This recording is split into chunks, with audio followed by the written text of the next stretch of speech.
Okay, we can start now that you've arrived. That's very good. So you will notice on Moodle there's an assignment now where you can submit your reports, and the format of the reports is also there. So please have a look at that. There's one section that's very important. That's if you had your time over again, how would you do things better? So we want to know if you have reflected on your work correctly, if you like, or at least at some level. So this is an important attribute of an engineer. They're never happy with their work, so they always think, oh, what could I have done better? So we want you to outline how would you improve your work. We know the answer, but we want to hear it from you. Okay, so that's coming up on Friday. I think it's 11 p.m, but check Moodle. The other thing is your final demos are due this week in your lab session. So one of the group members has to demonstrate their pendulum, and in your report, make sure you include all the other group members, everyone in fact, so we can relate that demo to your final report. So today we're going to have a look at this sync problem for the last time, and we're going to look at last year's exam, which is also on Moodle. Has anyone looked at last year's exam? Or are you about to look at it today? So last time we looked at flags as a method for implementing our synchronization of n different tasks, and we came up with a very crude approach which fails. Most of these things fail the first time, which is rather sad, but the good news is you can invariably fix these things. So we're going to look at a fix today. So let's look at what we tried last time. So we had a post on the flag, so that's the individual task will post with the ID of that task onto a flag which sets a bit of the 16-bit flag register. So this is limited to 16 different tasks only.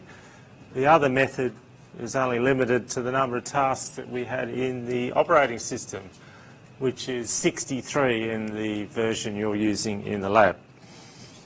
So what we're doing here is posting a bit, so that's a OS function and it's a macro, so the actual call is OS flag post, and I call it a group. The group of bits for the flag is collected into a 16-bit word, and you've got to designate the bit that you're actually flagging, posting to, and also that you're actually setting that bit, and any errors will be reported.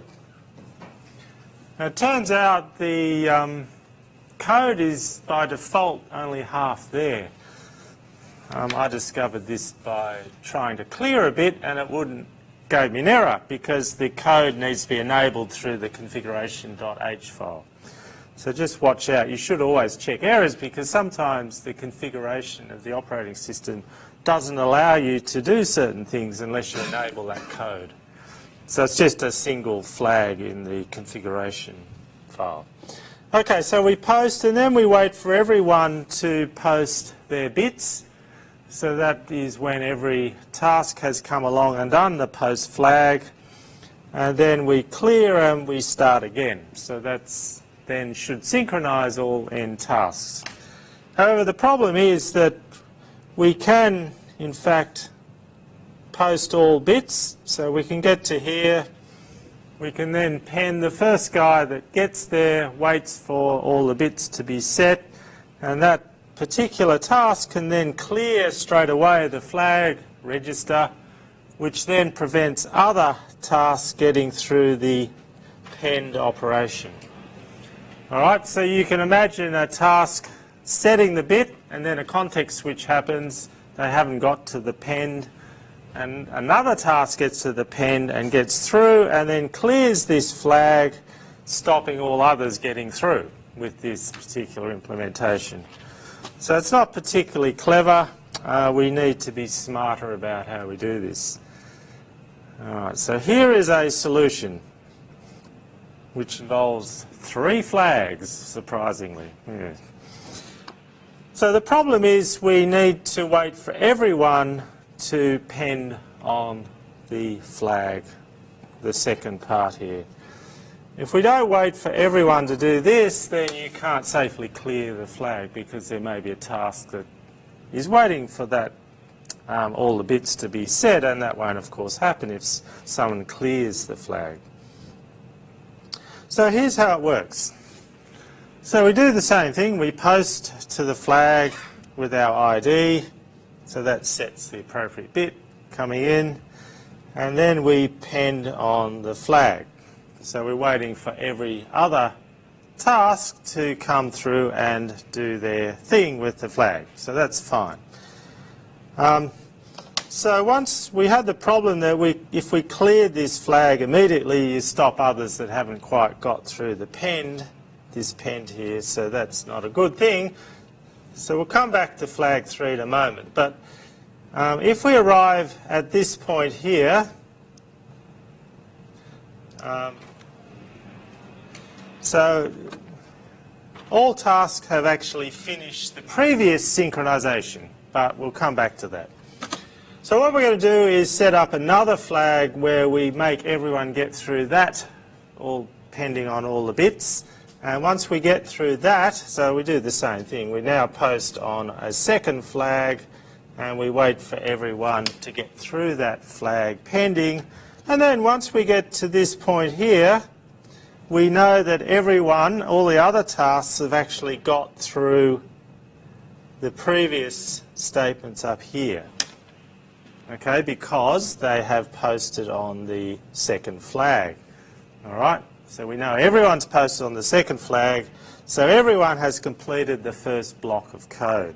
So that means we can now clear flag 1, because everyone's finished with flag 1. But of course we need to also clear flag 2 for this thing to be recyclable or sustainable. So that's the next step in this process. We then need a third flag in order to clear flag 2. And you might ask, well, is this ever going to end? And the answer is yes. Okay, so we do the same thing on flag 3. Everyone has to post a bit, and then we wait for everyone to finish that. And when we get to this point, we know everyone has cleared the previous block. That's the way it works. So we can then clear flag 2. So we do that. However, we note that we need to clear flag 3 because we've set flag 3 and we need to come back and reuse this code, so we have to set, clear flag 3.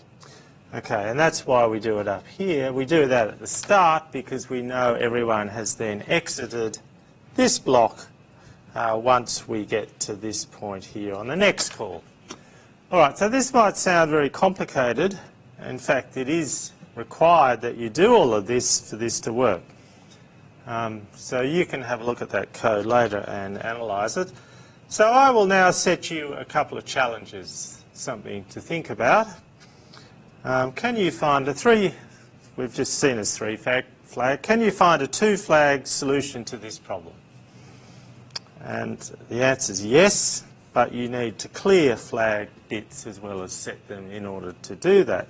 So I'll leave that to you. The other challenge is to write an operating system function that does this synchronization using the internal data structures of the operating system. So you would need to create 2 different function calls, OSSync create, where you designate the number of tasks, the n variable, and then you write a sync pend operation that we just looked at. So they can use the critical section of the operating system to protect those data structures and thereby not require the use of, say, 3 flags or the equivalent of that. You can also use the data structure we looked at last week, which is the OS event data structure, and that has built into it a lot of functions that you can call in order to implement this. All right, so we'll move on. Any questions before we move on? So you're all here to hear about the exam, so let's get into it. So this is last year's exam First thing I'll tell you is this year's exam is only 2 hours. This is a university-wide regulation change. All exams must be 2 hours unless there's a very special reason to make them 3 hours. So they need to approve 3-hour exams, and we're running a 2-hour exam. So what you see in this exam paper is 50% more than what you'll have to do. That's the first thing. So you might think that's really good news, but I don't think it's good news. I'd rather you had a 3-hour exam because it allows you a bit of time to make up ground if you make a mistake or misread a question. So do read the questions carefully, that's my advice. And if you understand the question, you're halfway through solving it usually. So there are no calculators allowed. You won't need a calculator. It's closed book. You can't bring any notes in. And do not bring in anything on your phone or anything like that. If you're caught cheating, you'll fail a unit. That happens to some students who are foolish about bringing in notes. I don't think they're going to help you anyway, so don't try it. Right, so there are 4 questions in your paper this year. They've got different marks allocated to them. They'll add up to 100 marks. So just keep in mind that if you take your time, which in your case is 120 minutes, and divide that by 100, you get 1.2 minutes per mark. Okay? You might think I'm being a bit silly here, but your optimum approach is to allocate that time to each question in terms of the marks. All right? If you go over time, you'll be losing marks because easy questions are later on that you won't have time to get to. Easy questions you'll do quite quickly. So if you're getting stuck on something, it's a hard question for you, and you should go on to easier questions if you run out of time. All right, so here we have the first question. So this is where you see the word novice, you know there's problems looming. So a novice real-time system designer, that be you, has produced this code. So what we're doing is something similar to our example in lectures. We're sampling 3 sensors at different rates. Sensor 0, 1 and 2 in this loop here. So if you look at that loop, it's fairly simple, isn't it? So we've got sampling statements. We have a delay of 1 time tick. Then we sample another sensor, we delay, we sample sensors, we delay, and so on. So if you add up the delay, there's 1, 2, 3, 4, 5, 6 ticks around that loop. Now, the first thing you'll note is that sensor 2 is only sampled here. All right, obvious. Sensor 1 is sampled here, and sorry, sensor 2 is also sampled there. Start again. Okay, sensor 2 is sampled here and here. So that tells you sensor 2 is sampled every 3 ticks. Sensor 1 is sampled 3 times. If you look at it, it's sampled every 2 ticks, and sensor 0 every 1 tick. So that answers the first question. What are the times between sampling each of the sensors?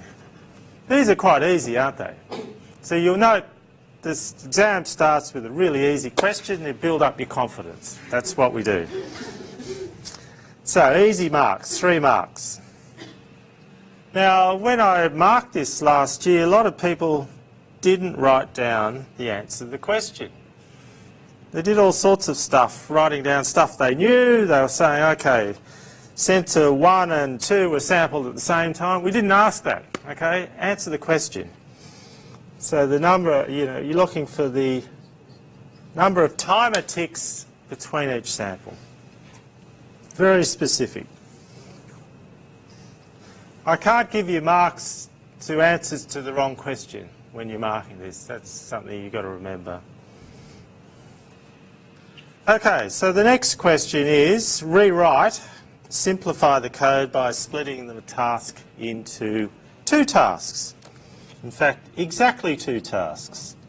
So if you write down 3 tasks, you won't get the right answer. So the total number of function calls should be less than the total number in the previous code. Okay? So how would you do that? What do you think you should do in task 1? Any suggestions? Sensor 0. And 1, maybe? Okay, so you could have done sensor 0, or you could do 0 and 1. So we've done both 0 and 1 here. So the sensor 0, of course, will occur twice, and sensor 1 once. So that's all fine. What's in task 2 now? Sensor 2? Yes, very easy. Again, a nice easy question. So you get 5 marks each for each of those, and -3 if split as delay 2 and 3 by delay 1, and the reason for that is it takes more calls than the other one, I think. So yeah, just add up the number of calls and make sure it's less than the first implementation. Okay, you know where this is heading, don't you? Okay, so how would you allocate priorities now to these tasks, and why would you do it that way? So any suggestions there? So maybe one person? Yes, you can start. Highest priority is limited for sensor 0 because it's the most has the more. So we want the priorities for tasks, not sensors. Task 1 has higher priority because the period is short. 2 ticks, while the task 2 has a delay of 3. Possibly. Like scheduling. I would say task 0 highest, task 1 second highest, and task 2 third highest, because with RMS scheduling you want the task with the highest with the shortest period to be scheduled first. Yeah, so actually it was a little bit simpler than that, the answer. So I agree with you. I would put task 1 at priority 1, task 2 at priority 2. And the reason would be that you would end up with the same order of sampling as in the first example code. Okay? So you would sample 0 followed by 1, and then you'd sample 2 third, by putting the priority of the first task higher than the second. So that's a simple answer. You're trying to achieve the same thing you did in the first code, but we're doing it with 2 separate tasks, so you need to be careful about the priority. And we'll actually come back to RMS later. So now we look for a 3-task solution, which is really obvious to most people, I would hope. It's just like you would naturally do, divided up in 3 tasks that operate at different rates. So that is 1, 2, and 3 delays, as you see here. So again, the question is, what is the priority that you would do this in? And you could answer the same, yeah. Task 1, highest priority. And again, that would produce the same order of priority, of sampling, I should say. And so, we're still going with this problem. So generalize your solution now to allow for sampling of n different sensors. So how would you do that? So this involves dynamic creation of tasks, doesn't it? You have to actually create the task based on n. And there's a hint there. So in your lab, you've used this function parameter passing to pass a number or a parameter to a root function of a task. So there's this pointer to data type that you're probably familiar with that you can cast to a different type, to integer, for example. So that's what we do here. So here is our task I code, where I can be anything. but it's just the name of it. So we're going to use that code multiple times. So we want a parameter to differentiate it from the other tasks. So we did exactly that in the lab. So this question is really testing, did you understand what we did in the lab? And you derive the identity of the task from the parameter by casting it to an integer, and then you can do the appropriate sampling of that sensor with the appropriate delay, which should be I, not I minus 1. And you would create those tasks in a simple loop, as you see here. Now, surprisingly, a lot of people couldn't do this because they copied off their friends in the lab, okay? That's basically why they couldn't do it. So I suggest you do look at the code that your friend wrote for you in the lab and try and understand it. It'll help you in the exam. So here's a simple question. Write down a timing constraint now that says that you can complete the necessary sampling of these sensors within the time of the computation that's available. So what would that constraint be? So this is a constraint that is a necessary condition. In other words, if you do not satisfy this, you've got no hope of achieving this processing task. So it's all about the utilisation. So if the utilisation of the processor is less than or equal to 1, you have some chance. If it's equal to 1, it's very unlikely you can do it actually because of overheads. So if the utilisation is less than 1, then you know you're at least on the way to solving this problem.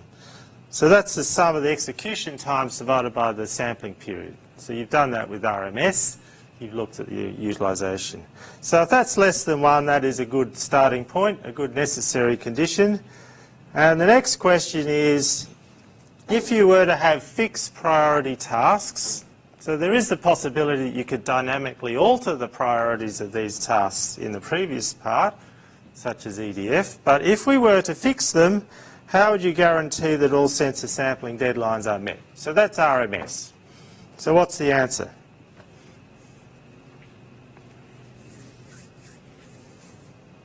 So you all know the answer because you've used it in the lab. Yeah, it's less than 69% for a very large number of tasks.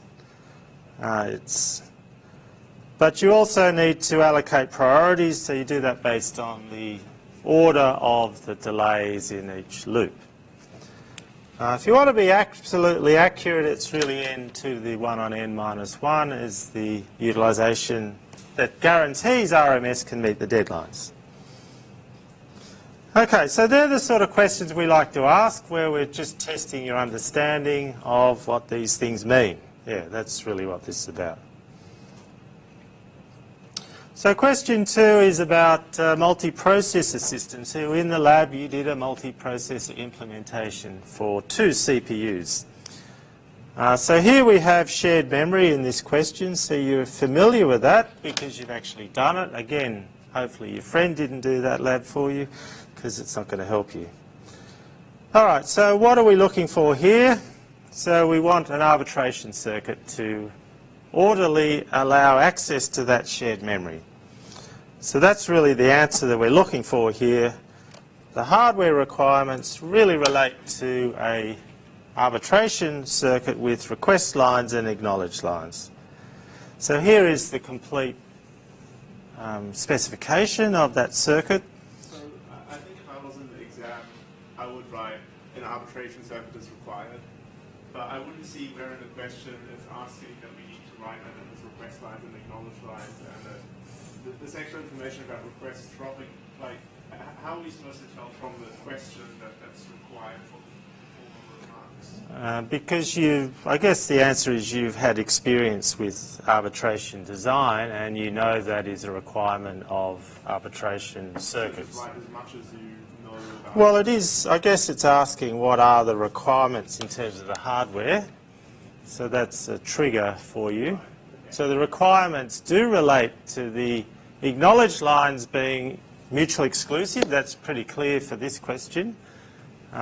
Maybe the bit about the dropping of the requests is sugar on the sugar coating on the answer, I guess.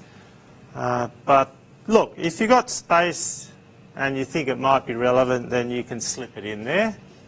You are given the number of lines in which to write your answer, so if you want to write 10 pages, you know you're on the wrong track.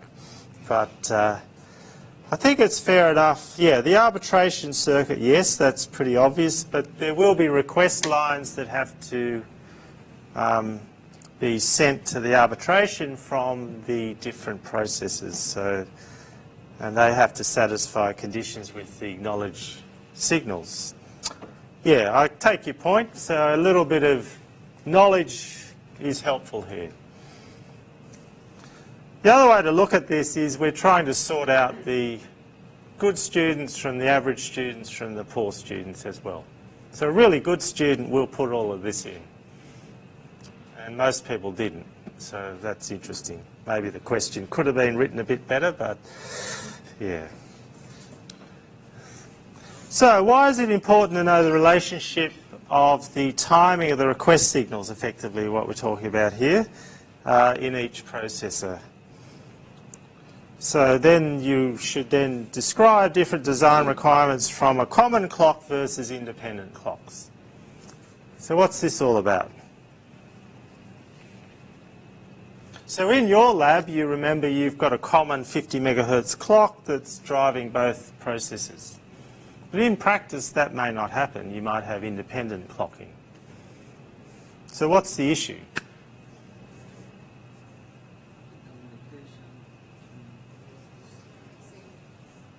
Yes? Yeah, synchronization is exactly the issue, which is a fundamental property of all real-time systems. We talk about it endlessly. So yeah, it's metastable behavior where you have the possibility of signals being independently timed. They have this problem of metastable behavior in the synchronization. So you can end up with failure of the arbitration circuit. And the reason it can fail is because they've got clocks that gives them a hard deadline. They must know the result of whether they have access to the shared memory or not within a certain number of clock periods for a processor. So that is a hard deadline, and in order for that to be guaranteed, you cannot do that because of metastability if they're independently timed. If they're from the same clock, you can do it easily, and you all did this in the lab. So that's what we're looking at here, that you understand the origin of the timing is critical in these designs. And you should also know there is a non-zero probability of failure if they're independently timed and you have a fixed number of clock cycles in which to make the decision. If you're allowed to extend that, yeah, you can have this work perfectly every time, but the time it takes may be unbounded. That's the problem. Okay, so then the question goes on and says complete the timing diagram for the following arbitration circuit, where request 0 is the highest priority. All right, so this is a fixed priority asynchronous arbiter with some timing, which you've seen in our tutorial style problems. So if you read this carefully, which you need to do, you'll note that it's slightly different from the tutorial problem. So the request is dropped 20 nanoseconds after it is acknowledged, and then you request again 10 nanoseconds after it drops its request. So how is this different from your tutorial problem? There was only 2 requests. Yeah, there are only 2 requests in the tutorial problem, but here it just goes on forever. Very well picked up. So make sure you read the questions. So it looks just like the example we did in lectures. Here it is. But as correctly pointed out, we are requesting, here's the 3rd request here, which didn't exist in the tutorial. So that makes it a little more interesting, actually. So here you'll note that we have 3 requests, and poor old request number 2 doesn't get a look in because it's a fixed priority arbitration circuit. So request 0 arrives first, and this acknowledge then is asserted. So we then drop that 20 nanoseconds after acknowledgement, and we're ignoring any delay in the arbitration circuit. So by that time, request 1 has come along, and then they just alternate their acknowledgement. So this is why we don't like fixed priority arbitration circuits. So the next part is first come, first served. So how would that differ? We've got the same assumptions. So request 0, 1 and 2 now hopefully will share the resources equally, which is what you see. So we start off with 0, it gets acknowledged, 1 and then 2, and then they just cycle in sequence. So that's a nice result. That's as good as you'll get in practice. And finally, there's quite a bit of work in all this. The answers look easy, but you've got to go through carefully. So this is the batched fixed priority arbitration circuit that we looked at again in lectures. So this one's a little bit different. So 0 comes along, so you have a single request in a batch, and the batch closes off once we get any requests. So once that's being serviced, we get the arrival of request 1 and request 2. So once acknowledge or request 0 drops, causing acknowledge 0 to drop, we then have 2 pending requests. 1 and 2 are pending, so they are put into a batch and then dealt with without regard for any new requests. So we're locking out new requests. So yep, that's good news for acknowledge 2, because acknowledge 2 now gets a turn. Even though this is fixed priority, it is batched. So the batching guarantees that acknowledge 2 gets a look in. So once they're completed, once that batch is completed, which occurs here, we then instigate a new batch, which is any pending request. So that would be 0 and 1 in this case. So they're both acknowledged, and during that time we have 0 requesting and 2 here. So these 2 then get acknowledged. So 0 is higher priority, followed by 2. So if you extended this out in time, you would note that acknowledge 0 gets half the requests, half the time. So if you look at the acknowledges, you'll see that acknowledge 0 is 1 50% of the time. And then the remaining 50% is shared between acknowledge 1 and acknowledge 2. So they'll get 25% each. So that's not entirely fair, but it's better than the fixed priority. Are there any questions on this? Right, this is a question that you'll see lots of times in previous exams. It's really about the bus interfacing logic. So here we've got an SRAM with 512K bytes that we are interfacing to our 32-bit bus. And these memory words are 16 bits from the SRAM. So we've got a 32-bit transaction. We need to break that up into 2 16-bit transfers to the memory. So here we're doing a load into register 5, so that's a read transaction from address 4 plus R2, so that's F8, because R2 is F4. So you're asked to complete the timing diagram. And also, what's not written there but we did put in the exam question is state the contents of the memory that is assumed in your answer to this question. So this is pretty standard stuff. So what we have is F8, our address comes out, and we do a read operation, and we have the bus enable asserted. So the byte enable are all 1 because it's a 32-bit transaction, so you've got 4 ones there, and then you start reading. So in terms of the SRAM, we've got 7C as our address because we've got 16-bit words, so the address is per word in the SRAM. And that increments, so you get 2 cycles, and that's the stage variable that you need to keep track of, which half are you actually dealing with. And we have assumed the memory is 1, 2, 3, 4 in the lower half and 5, 6, 7, 8 in the upper half. All right, so that's pretty simple, that question, I would suggest. So that was easy marks. Question 4, the last question, is worth 27 marks. So you divide that, multiply that by 1.2 to get the number of minutes. You might need a calculator to do that. Okay, you might recognise this diagram. This occurs throughout the operating system. It's how they do real-time scheduling in constant time. So this question is asking you, do you understand that, basically? So looking at these data structures, describe how the operating system, how a task is represented that is ready to run. So that's puts a 1 in position 0, 8, 19 and 63.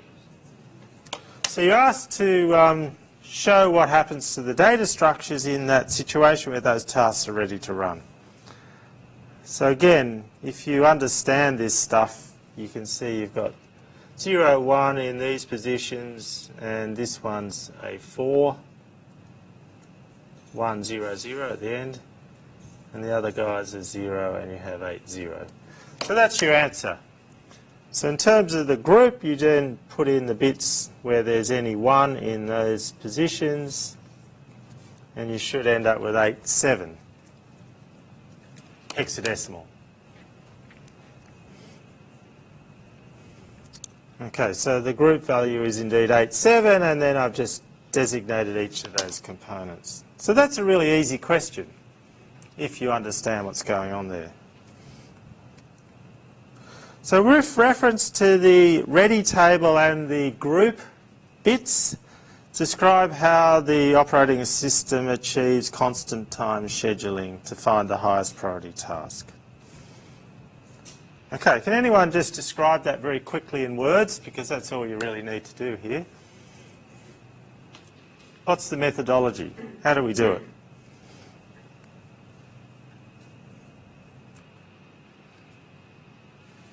Which do you start with, the group or do you start with the table? So we're looking for the highest priority ready task we want to pick to run. How do we find that quickly? Look through the groups, check which ones are non-zero, those ones will have ones in entries. So you go through the group, you look from the right, find the first 1 working to the left. Yep. Then you find out that group. What do you do next?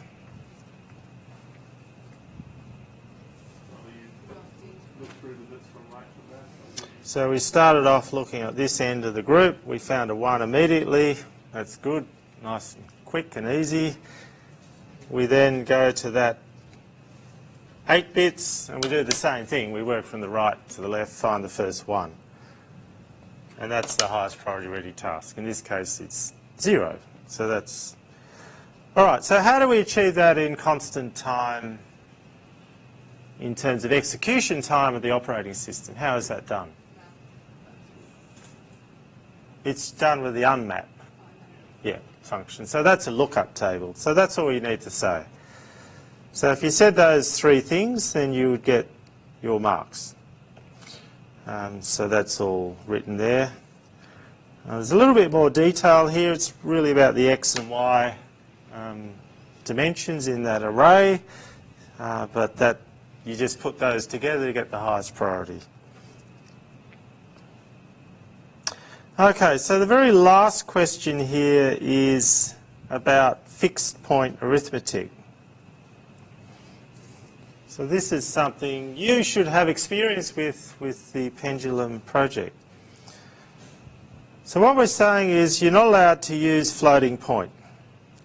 And we'd like you to work out, given that you had 32-bit addition, subtraction, and 16 by 16-bit multiplication, and 32-bit divided by 16-bit integer division, and left and right shifts. They're all basic operations that are very fast in a processor.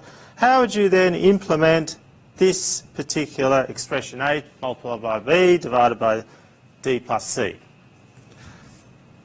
And you then are given the format for A, B, C and D in terms of your fixed point arithmetic. So we want the result in 24.8. We want 8 fractional bits and 24 integer bits. Fits neatly into 32 bits, that's good. We assume A is 8.8, B happens to be 16.0 just to be a nuisance. C is 8.0 and D is 8.8. All very confusing, okay? So, how do we attack this problem? So let's start with A multiplied by B. I think we should divide B by 256. Then after multiplication, So if you divide B by 256, you're going to lose precision. the same fractional part for A and B. So does it matter that the fractional parts are different if we're multiplying them? Yes or no? It doesn't matter. So you better not throw any information away that you don't have to. Okay, that's the first rule. Try not to destroy precision of your arithmetic. Okay. But D plus C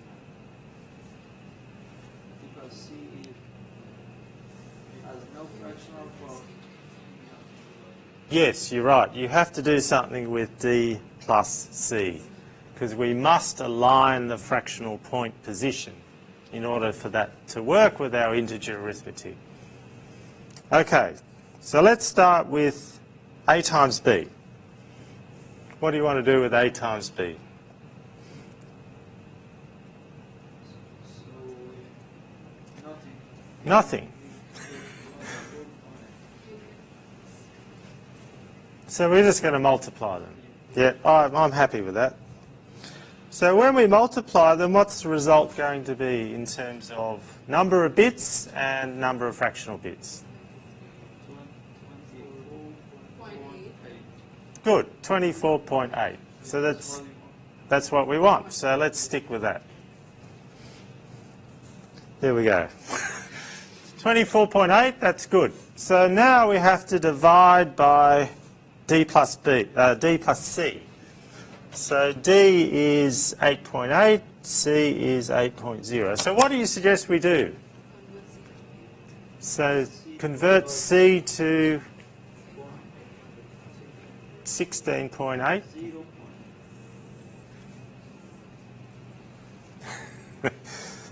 Oh, you want 0.8. I agree. So how are you going to do that? No.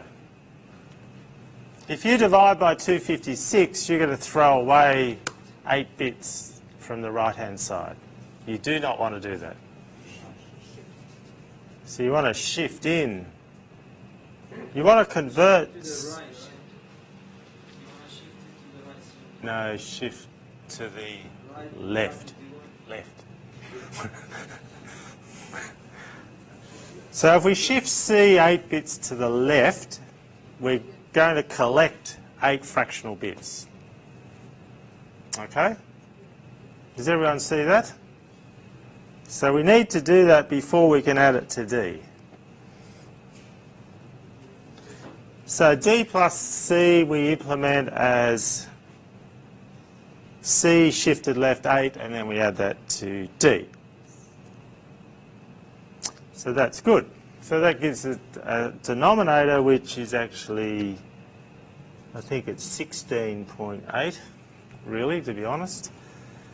Okay, so now we've got to consider the division. So we've got 0.8, we're dividing by 24.8 divided by 0.8, or 8.8, or 16.8. So what would the result of that be? 16.0.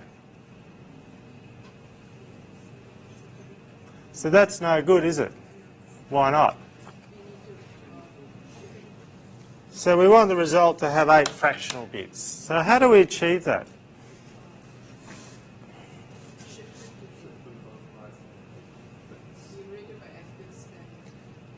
So what are we shifting by 8 bits? And which direction? Left, so they're both 0.6c. So which one do you want to shift left by 8 bits? I guess the denominator. So 24.8. Yeah, in the numerator, yep. So we want to shift this guy left 8 bits. So it's then 32.16. There's a bit of an overflow issue there, but we'll ignore that. All right, but let's do it anyway. So then we can do the division. We'll be left with 8 fractional bits. Okay, so we do that. There it is, A times B with 8 extra bits. A times B shifted left 8 bits. So you then divide by what we have calculated as our denominator, which is D plus C. Is that the end of the problem? Oh, no. Divided by fraction, but point. So what are you trying to do there? Ah, rounding, yes. Should we worry about rounding here? We certainly should worry about rounding. So how are we going to account for rounding? Yes. All right, here is, you add half the denominator actually, yeah. So we take the denominator, shift it 1 bit to the right, so that halves it approximately, and we add that on before we do the division. So here is the final answer. A times B shifted left 8 bits, add half the denominator shifted right 1 bit, take the whole lot and then divide it by the denominator, and you end up with the correct number of fractional bits, which is 24.8.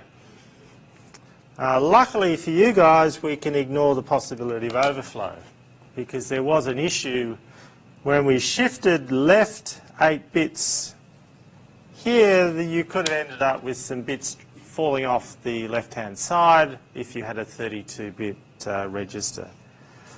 Okay? But that's just something you guys know about, but you don't have to worry in the exam. Okay, I think that's the end of the exam, actually. So on Thursday we can meet in the lab, I would suggest, because you guys might want to ask me questions in the lab. Some people might. If you've finished your lab, you can come along and ask questions about anything in the course. So we'll finish the lectures here today, but we'll continue in the lab. Okay, so thank you for your attention. Thank you. That was very German. Oh, I'm not allowed to tell you. When it is? No, I'm not allowed to tell you. You know why? Why? Because if I get it wrong, then everyone can come and say, oh, you told me the wrong date. I don't even know, actually.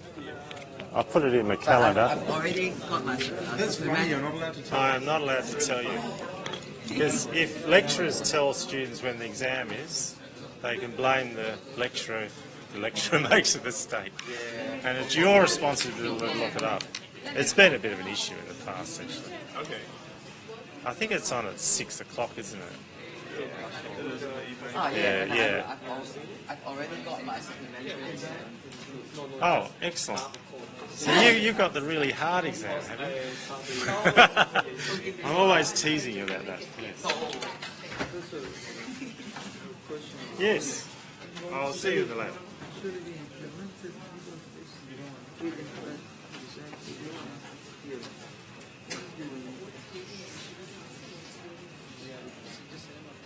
Oh, Yeah, yeah. Same, equal values. because the We need to finish everything as the trajectory at least. So the difficulties shouldn't be good. I think it's because it makes it easier to just add an offset to the desired position in order to. So the way we produce these desired positions is through extrapolating in a linear form between your waypoints. So we just draw a straight line to approximate the sinusoid over a very short time. So in order to do that efficiently, you can just take your current position and add the offset that you've calculated for that particular line. Okay, so it becomes a very simple. 11 points.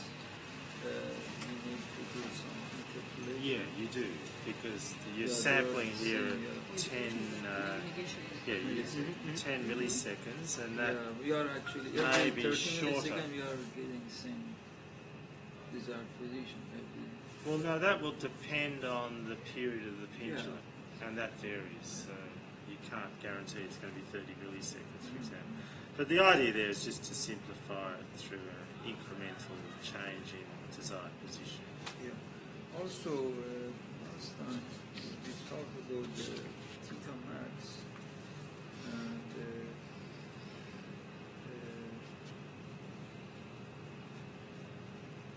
we know that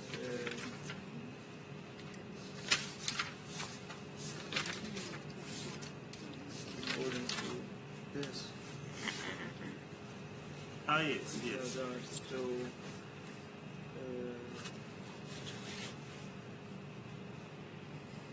So I'm getting the same thing. that's correct, yeah. Why are we not getting the same thing? What do you mean? Because previously here we had R, now we have L. Oh, because Other they're, things are exactly. no, they're different. They're actually. different. They're different. So you should find theta max is proportional to T here, but over here it was inversely proportional to T.